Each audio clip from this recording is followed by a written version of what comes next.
E aí, pessoal, aqui é o Elias. Estamos de volta aí para a gente dar continuidade à nossa discussão sobre o fascismo, né? Sobre a ascensão do fascismo na Itália.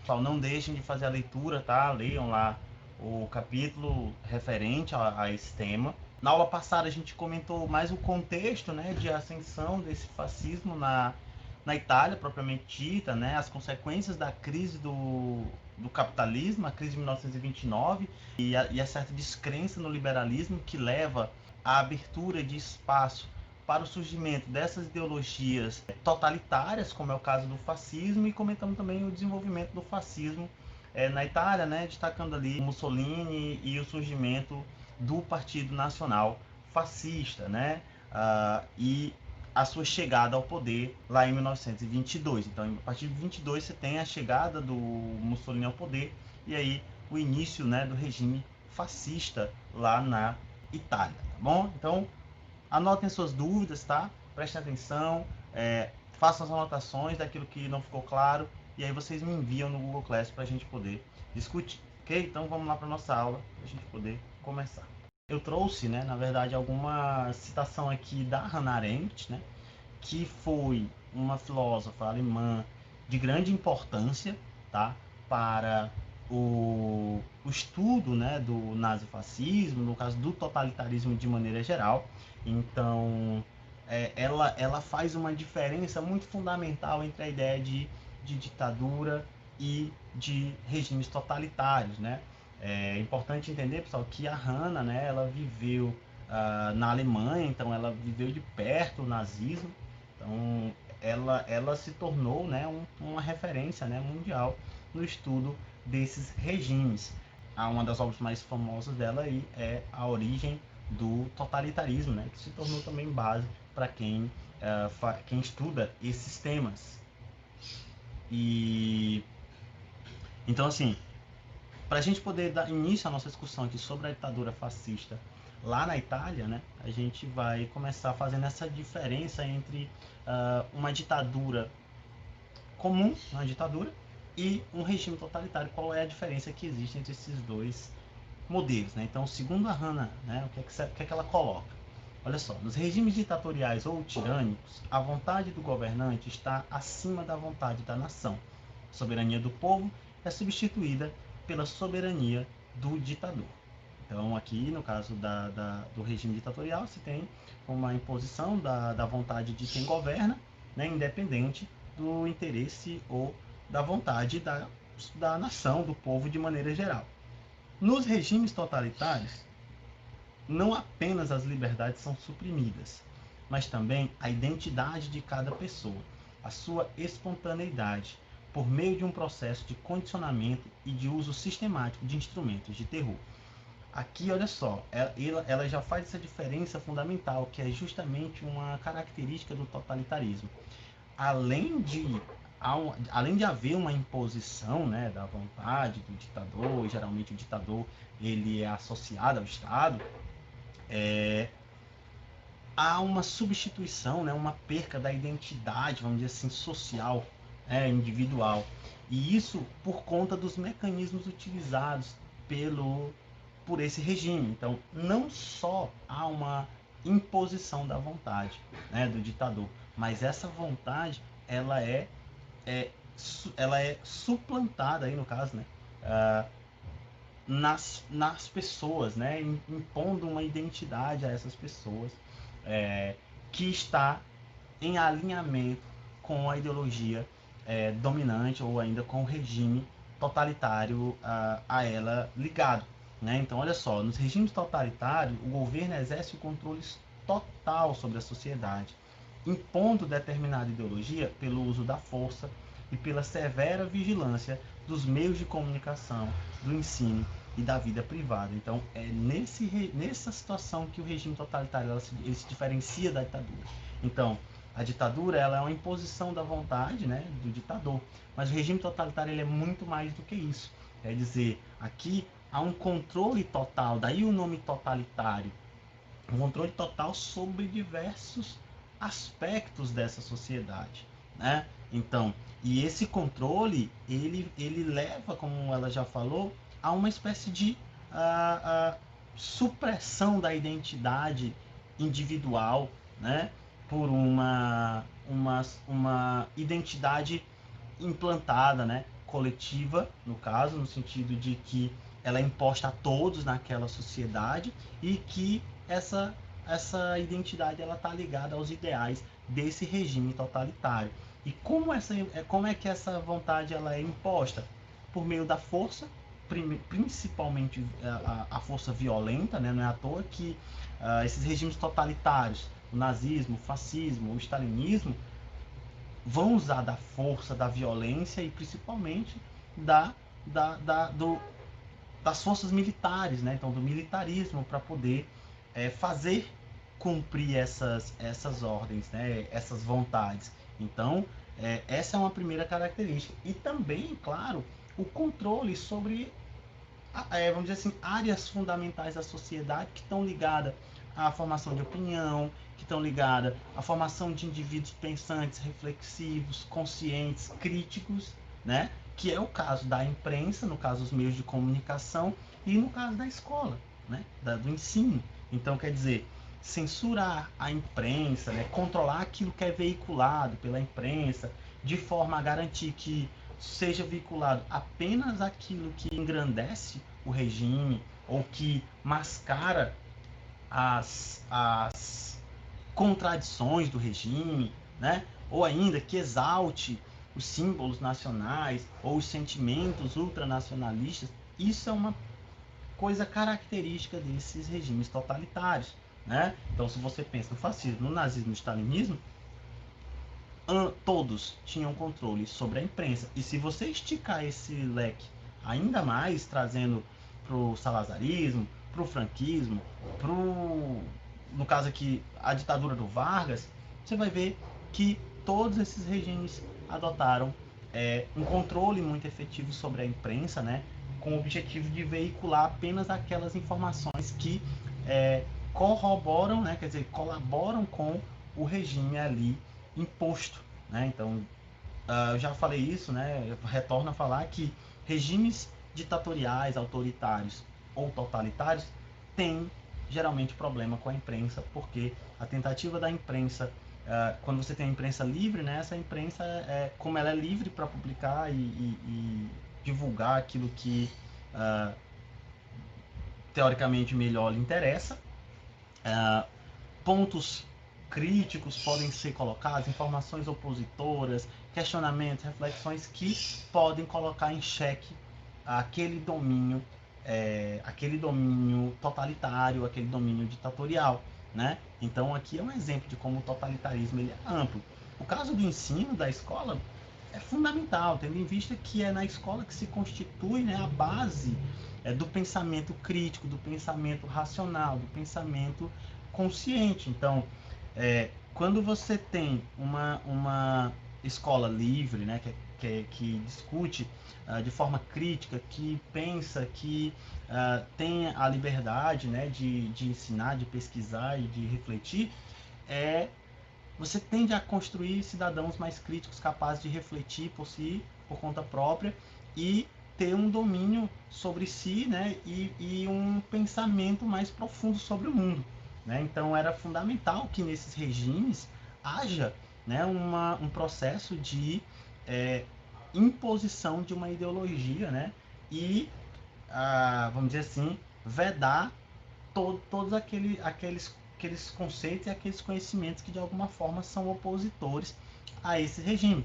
Então, o domínio sobre a escola, sobre aquilo que é ensinado, a vigilância constante, né, desses conteúdos, é uma característica desses regimes totalitários, bem como, claro, né, a criação de conteúdos que visem a valorização do nacionalismo ou a difusão dos ideais dessas ideologias, né, ou ainda a manutenção dessa ordem social. Então, tudo isso é fundamental para a gente entender como o totalitarismo pensado aqui pela Hannah Arendt, ele é amplo, né? Por isso totalitário, porque não é uma mera ditadura que impõe a vontade de um líder, de um ditador sobre as demais e pronto. Aqui há uma suplantação, né? Há uma supressão das vontades individuais e aí a imposição, por exemplo, de uma vontade coletiva que é identificada com a vontade do líder, né? Por meio de todo esse controle, construção da imagem. Os regimes totalitários eles são muito simbólicos, né? A construção da imagem, a roupa, o porte, a forma, a organização, elas são muito importantes para reforçar esses ideais, né? Ideológicos aí que esses regimes trazem. Não é à toa que se você vê o fascismo, ele tem muitos símbolos, os desfiles, né, de força, uniforme, postura, tudo isso vai ter um significado dentro desses regimes, né? Que principalmente era o de reforçar esses ideais. O nazismo também, o nazismo é extremamente simbólico, o stalinismo também utiliza desses meios, então são características desses regimes totalitários, né? Então vamos aqui para a nossa ditadura fascista, né? No caso do totalitarismo fascista. Nada melhor do que começar com a frase aí do Mussolini, né? Que está diretamente ligada a tudo isso. Olha só, então ele coloca o seguinte: nada deve haver acima do Estado, nada fora do Estado, nada contra o Estado. Então você tem uma ideia de um Estado realmente totalitário, amplo, né? A ponto de abarcar tudo isso. É importante também não esquecer que quando o Mussolini fala o Estado, há uma identificação direta com o líder, no caso ele próprio, Mussolini, né? Então quer dizer, o Estado geralmente ele é identificado por esse líder, né, que é visto como líder, porque esse líder passa a ser visto como alguém diferente dos demais, né, alguém que é maior, que tem mais capacidade, ou alguém que vai ser o grande guia, o grande líder, o condutor. Por isso, geralmente, esses líderes recebem, de certa forma, algumas denominações, né? Então, por exemplo, o fascismo, no caso o Mussolini, ele recebe o título de Duce, né? Que quer dizer o condutor, líder, né? Então, quer dizer, havia essa crença de que ele era ali o grande líder que ia salvar a nação italiana, né? Contra os inimigos estrangeiros e tudo mais. Mesma coisa com o Hitler, né? Que recebe o título de Führer, né? Que quer dizer líder, né? Então, quer dizer, você também tem essa identificação do líder totalitário como o grande salvador da pátria, o grande salvador da nação, né? E isso é alimentado por todo esse simbolismo na escola, nos meios de comunicação. Isso também vale lá pro Stalin, né? Que também usa meios para poder se garantir essa posição, né? Essa visão sobre si, tá? Então, a ditadura fascista, pessoal, a ditadura fascista ela se inicia principalmente com a perseguição, né, aos opositores. Aí você tem a censura à imprensa e à cultura de maneira geral. Então, quando eu falo censura à imprensa, nós estamos falando de jornais, rádios, né? O Mussolini usou muito dos rádios, né, para suas comunicações, para a difusão dos seus ideais. Então, a imprensa no jornal, no rádio, na revista, tudo isso passa a ser perseguido, né? E aquilo que era veiculado por esses meios de imprensa, agora controlados pelo Estado, tinha como objetivo basicamente colaborar com o sistema, né, com o sistema implantado. Então, aquilo que era oposição ou aquilo que não contribuía para o engrandecimento desse regime era censurado, era vedado, seus produtores eram perseguidos, né, que podiam ser presos, torturados ou, inclusive, mortos, né, como, por exemplo, é o caso do Gramsci, né, que era o então presidente do Partido Comunista, que foi torturado até a morte, né? Então você tem esse tipo de atuação. A cultura é a mesma coisa, né? Quando você pensa em artistas, no caso pintores, escultores, sei lá, teatro, música, também estavam ligados a essas ideologias do Estado. Então, se não tivesse, também eram perseguidos, exilados e por aí vai. Então, quer dizer, para o Estado totalitário é fundamental ter controle sobre essas áreas, porque elas são fundamentais para a construção de uma ideologia, né, e a difusão dessa ideologia entre a população, entre o povo daquele país, né?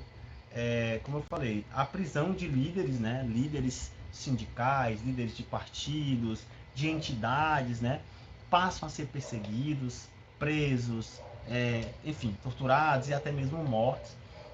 Porque, de acordo com o modelo fascista, né, havia aí a intenção de implantação do chamado corporativismo, né, que seria uma tentativa aí de aglutinar em torno do Estado a série de entidades que antes, né, implementavam a luta, né, social, a luta das classes, aí no caso da Itália. Então, sindicatos, né, associações passavam aí ao controle do Estado, mas principalmente os sindicatos, né, porque eram elementos fundamentais aí da luta de classes, que para os fascistas, os fascistas tentavam ali reduzir, né, ou ainda desaparecer com a luta de classe, né? Então a ideia do corporativismo era garantir um apoio desses trabalhadores, né?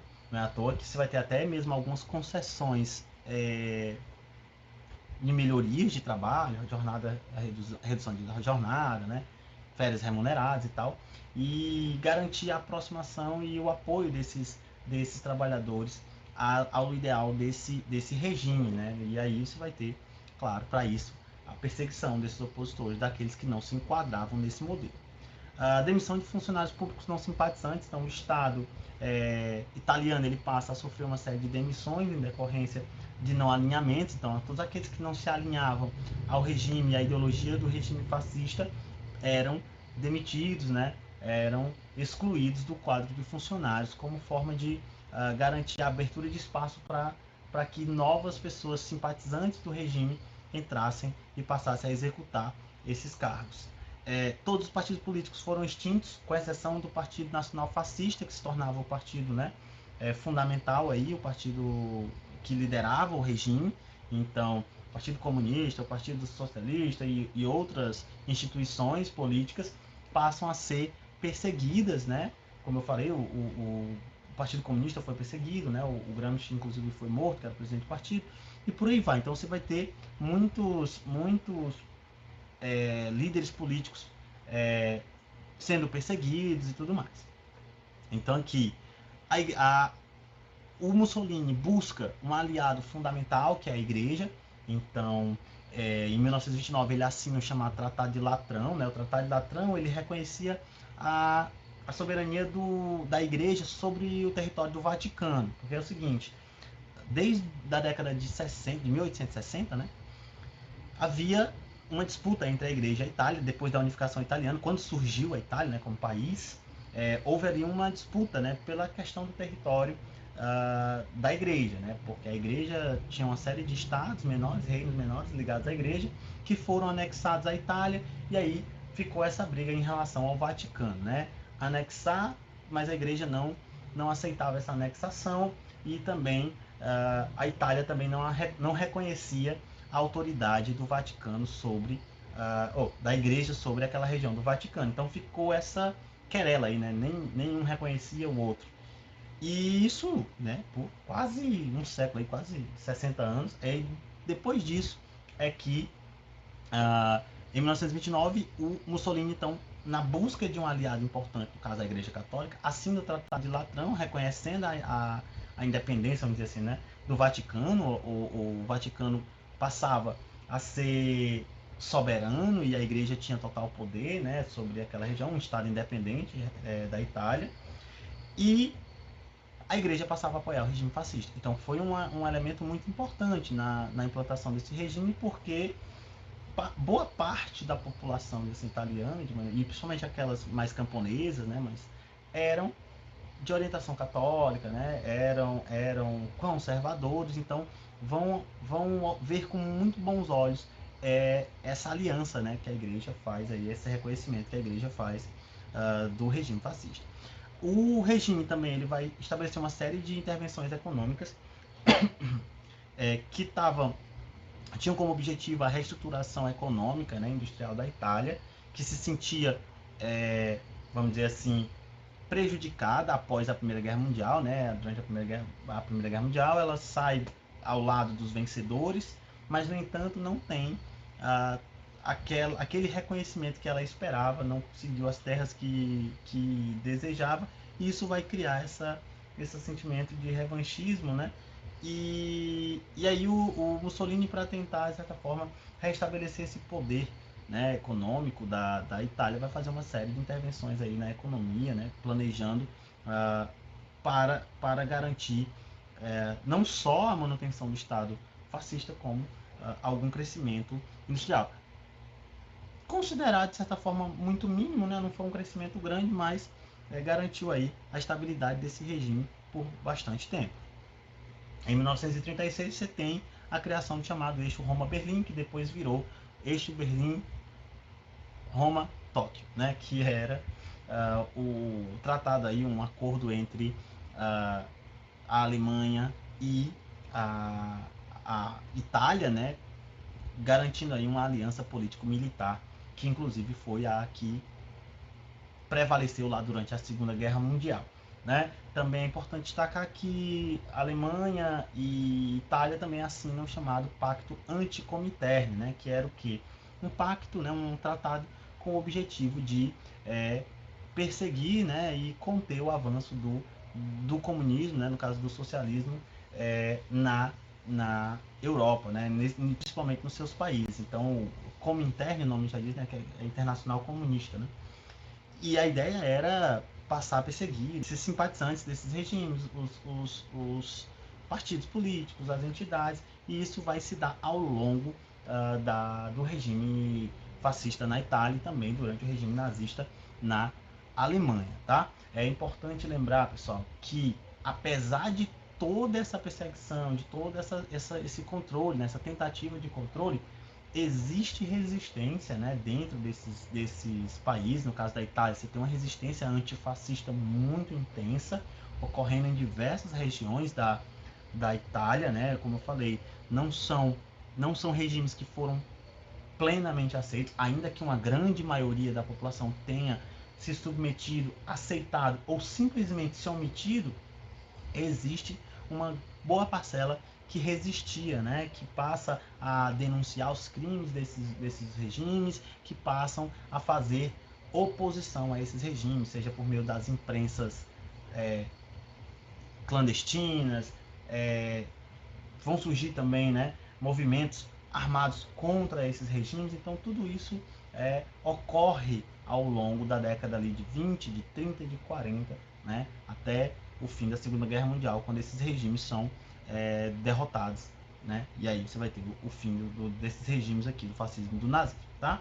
Então aqui a gente tem uma imagem do símbolo aí do Partido Nacional Fascista, né, a bandeira.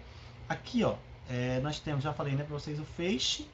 O feixe é esse aqui, ó, esses gravetinhos aqui amarrados, e esse machado aqui. Então, quer dizer, você tem a ideia do feixe é justamente trazer aquela ideia de união faz a força, né? Então, se você pega um graveto e você tentar quebrar o graveto, ele quebra facilmente, né? Mas se você juntar 100 gravetos, você vai tentar quebrar, é bem mais difícil, né? Pode até conseguir, mas é bem mais complicado. Né? Então, quer dizer, é a ideia da união, né? A união, principalmente a ideia de união nacional, né? Fortalecimento do nacionalismo, a ideia de que a Itália é uma nação unida, então você vai ter essa ideia aqui, e o Machado aqui como exemplo da força, né? A força, principalmente por meio de uma sociedade militarizada, que é o caso do fascismo, né? Inclusive há uma espécie de exaltação, né, dessa militarização da sociedade, né, a ideia de que a guerra, né, que faz os corajosos e por aí vai. Então essa ideia, né, ela foi muito alimentada e ela aparece aqui, né, bem descrita no símbolo nacional aqui do fascismo, tá? Aqui algumas imagens do Mussolini para vocês conhecerem ele. Olha aí, Mussolini é esse cara aqui, tá?